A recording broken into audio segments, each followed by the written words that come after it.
ভেতরে আসবো রিঙ্কি? আওয়াজ শুনে চোখ তুলে স্তব্ধ হয়ে গেল রিঙ্কি। সামনে অহন দাঁড়িয়ে, আর তার হাত জড়িয়ে একেবারে গা ঘেঁষে দাঁড়িয়ে আছে একটা মেয়ে। মেয়েটি সুন্দরী, আধুনিকা, কিন্তু এমন সময়ে রিঙ্কির অফিসে কেন এসেছে অহন? তাও আবার সঙ্গে একটা মেয়েকে নিয়ে।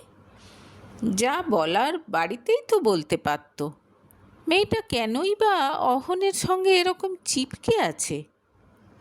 রিঙ্কির উত্তরের অপেক্ষা না করেই তার কেবিনে ঢুকে পড়ল অহন আর মেয়েটি। দেখে মনে হচ্ছে তাদের দুজনকে যেন কেউ আঠা দিয়ে আটকে দিয়েছে একসঙ্গে। ভেতরে নানা রকম প্রশ্নের ঢেউ উঠল রিঙ্কির। বুকের ভেতরটা কেমন যেন করছে। তার স্বামীর সঙ্গে এরকম লেপ্টে দাঁড়িয়ে আছে একটা মেয়ে, অথচ সে এই মেয়েটাকে চেনে না। রিঙ্কি, আমার কিছু বলার আছে তোমাকে। অহনের গলা শুনে কোনো এক অজানা আশঙ্কায় কেঁপে উঠল রিঙ্কির ভেতরটা। এমনিতেই আজ সকাল থেকে রিঙ্কির মনটা কেন জানে না খুব খারাপ লাগছিল। অফিসের কাজে মন বসছিল না। বারবার মনে হচ্ছিল যেন খারাপ কিছু একটা ঘটতে চলেছে তার সঙ্গে। যদিও শেষ কবে তার সঙ্গে ভালো কিছু ঘটেছে মনে করতে পারে না রিঙ্কি। চোখের সামনে তার সুখী দাম্পত্য জীবনটা একটু একটু করে কেমন মলিন হয়ে এসেছে। যে অহন একসময় রিঙ্কি বলতে পাগল ছিল, সে দরকার ছাড়া রিঙ্কির সঙ্গে কথা বলে না। এই যে এখন বলা নেই কওয়া নেই অফিসে তার সঙ্গে দেখা করতে চলে এসেছে, তাও একটা অচেনা মেয়ের সঙ্গে, এটা দেখে কেউ বলবে যে তারা স্বামী স্ত্রী এক ছাদের তলায় থাকে?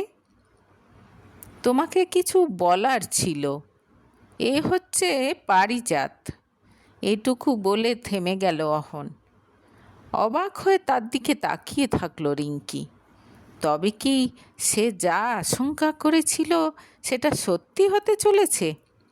অনেকবার অহনকে জিজ্ঞেস করেছে সে, কেন সে এরকম বদলে গেছে, কেন সে আর আগের মতো গল্প করে না রিঙ্কির সঙ্গে। কিন্তু প্রত্যেকবারই অহন বলেছে অফিসে বড্ড কাজের চাপ, সারাক্ষণ মাথায় ওই সবই ঘোরে। কখনো বলেছে বসের সঙ্গে একটা ব্যাপার নিয়ে খুব ঝামেলা হয়েছে, বুঝতেই পারছো, মুড খারাপ।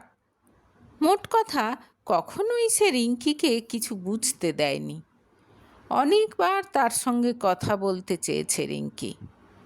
তুমি কি কিছু লুকোচ্ছ আমার থেকে? সারাক্ষণ কেমন যেন অন্যমনস্ক হয়ে থাকো। এর মধ্যে লুকোনোর কি আছে? নতুন প্রজেক্ট চলছে, নতুন ক্লায়েন্ট, সেসবই মাথার মধ্যে ঘোরে সারাক্ষণ। খানিকটা যেন ক্লান্ত শোনায় অহনের গলা। প্রায় বেশিরভাগ সময়ই রিঙ্কি কথা বলতে গেলে সে বলতো খুব ক্লান্ত লাগছে, এখন থাক। বাধ্য হয়ে চুপ করে যেত রিঙ্কি। সারাক্ষণ যেন ক্লান্ত থাকতো অহন। অথচ রিঙ্কি নিজেও তো অফিসে যায়, যথেষ্ট কাজের চাপ তারও, কিন্তু অহনকে যেন আজকাল সব সময় ক্লান্ত দেখায়।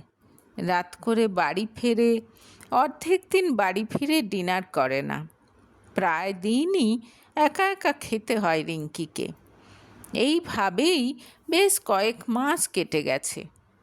মুখ খোলেনি অহন, অথচ আজ একেবারে এমন গুরুত্বপূর্ণ কথা বলার আছে যে সে একেবারে রিঙ্কির অফিসে চলে এসেছে। বলছিলাম কি, আমি পারিজাতকে, আমি জানি তোমার খুব খারাপ লাগবে, কিন্তু বিশ্বাস করো, আমি তোমাকে কষ্ট দিতে চাইনি। আসলে আমাদের মধ্যে আর সেই ব্যাপারটা ঠিক নেই, তাই খানিকটা কুণ্ঠা নিয়ে বলল অহন। হাজারটা কথা ভিড় করে এলো রিঙ্কির মাথায়, স্রোতের মতো বেরিয়ে আসতে চাইল মুখ দিয়ে। অনেক কষ্টে নিজেকে সামলে সে শুধু বলল, কোন ব্যাপারটার কথা বলছো তুমি? আর নেই মানে কি? দিনের পর দিন আমি তোমার কাছে জানতে চেয়েছি, কি হয়েছে বলো? কেন তুমি সব সময় এরকম চুপ করে থাকো? তুমি সব সময় কাজের অজুহাত দেখিয়ে গেছো। দিনের পর দিন আমি তোমার জন্য ওয়েট করেছি অহন, তুমি কোনো দিন বলার প্রয়োজন মনে করনি। এখন বুঝতে পারছি আসলে তোমার কাজটা কি ছিল। বলতে গিয়ে গলা ধরে এলো রিঙ্কির, কিন্তু না, এখন কিছুতেই দুর্বল হয়ে পড়লে চলবে না। এদের সামনে কিছুতেই ভেঙে পড়বে না রিঙ্কি। তোমাকে কি আর বলবো, তুমি তো নিজের অফিস আর কেরিয়ার নিয়েই সারাক্ষণ চিন্তা করো, অন্য কোনো কথা তোমার মাথায় ঢুকতোই না, অভিযোগ করলো অহন। এরপর ছেলে রিজুকে হস্টেলে রাখার জন্য রিঙ্কিকে দোষারোপ করলো অহন। রিঙ্কি নাকি নিজের সুবিধের জন্য, নিজের স্বার্থে ছেলেকে হস্টেলে রেখে এসেছে। রিঙ্কি বুঝল অহন কিভাবে তার ঘাড়ে দোষ দিতে চাইছে। রিজুকে হস্টেলে রাখার ডিসিশন তাদের দুজনের ছিল। আজ অহন নিজের সুবিধার্থে দিব্যি তার ঘাড়ে দায় চাপিয়ে দিচ্ছে। খুব অভিমান হলো রিঙ্কির।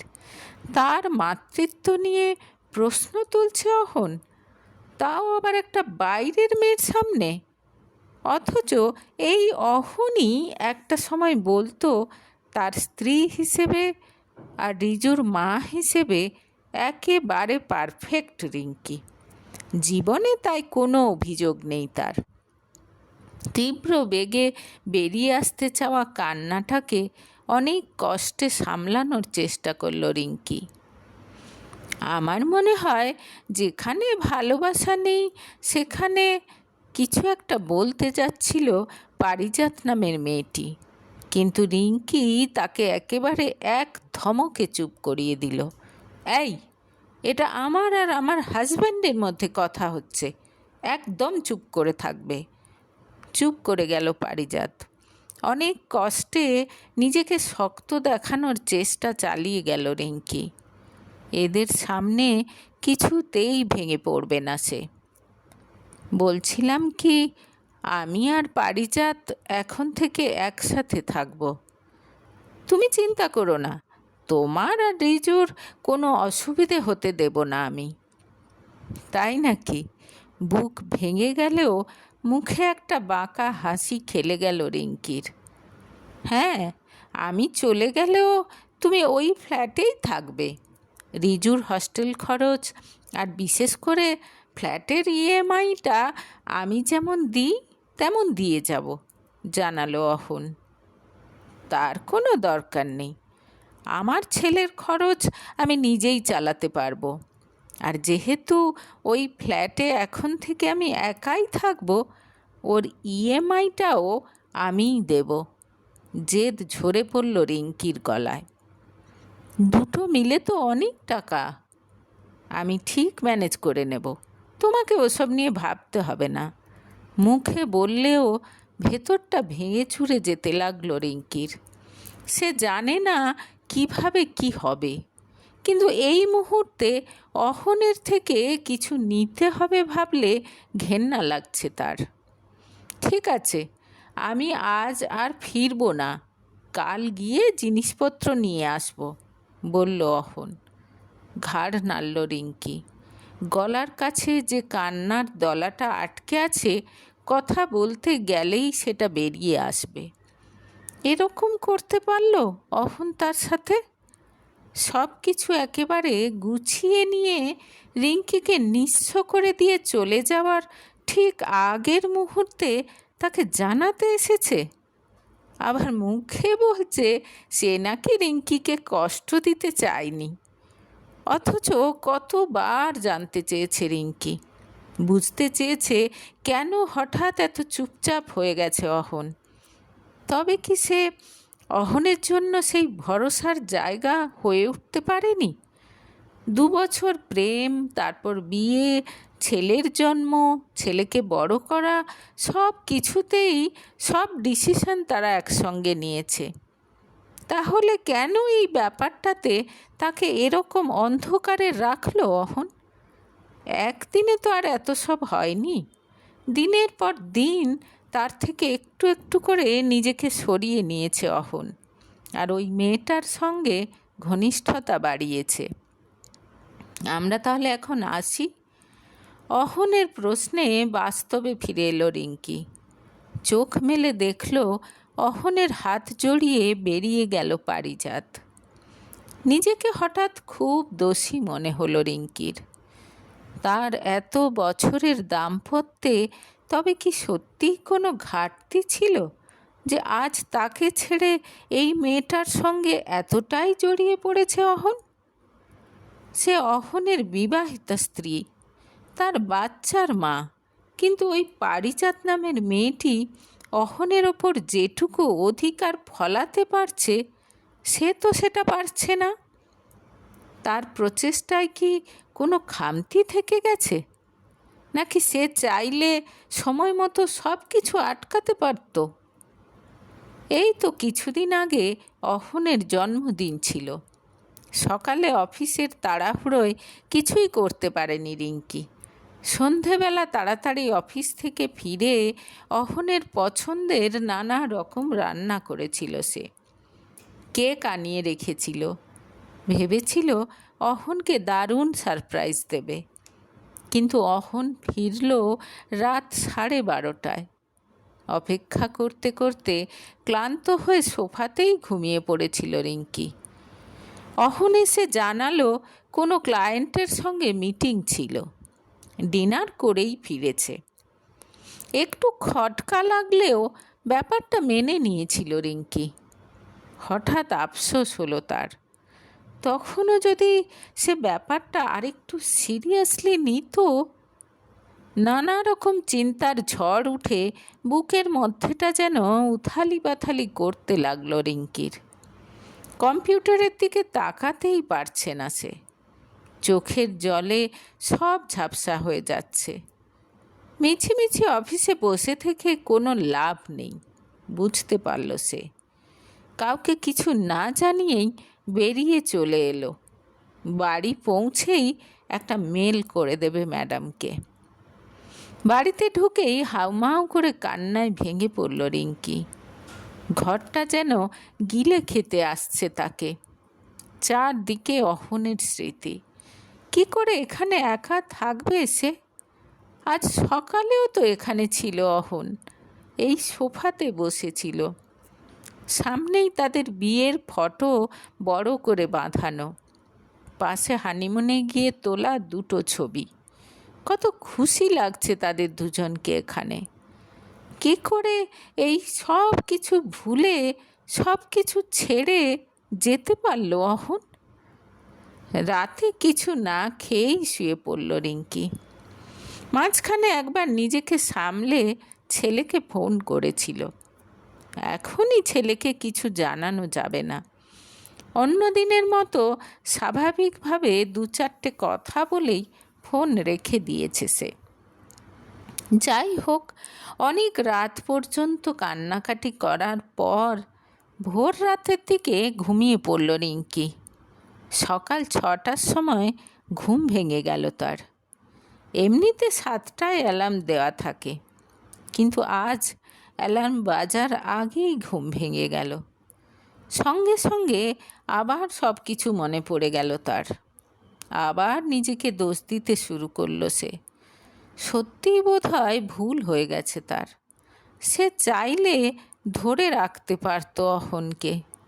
হঠাৎ নিজের মধ্যে কি যেন একটা পরিবর্তন অনুভব করল রিঙ্কি।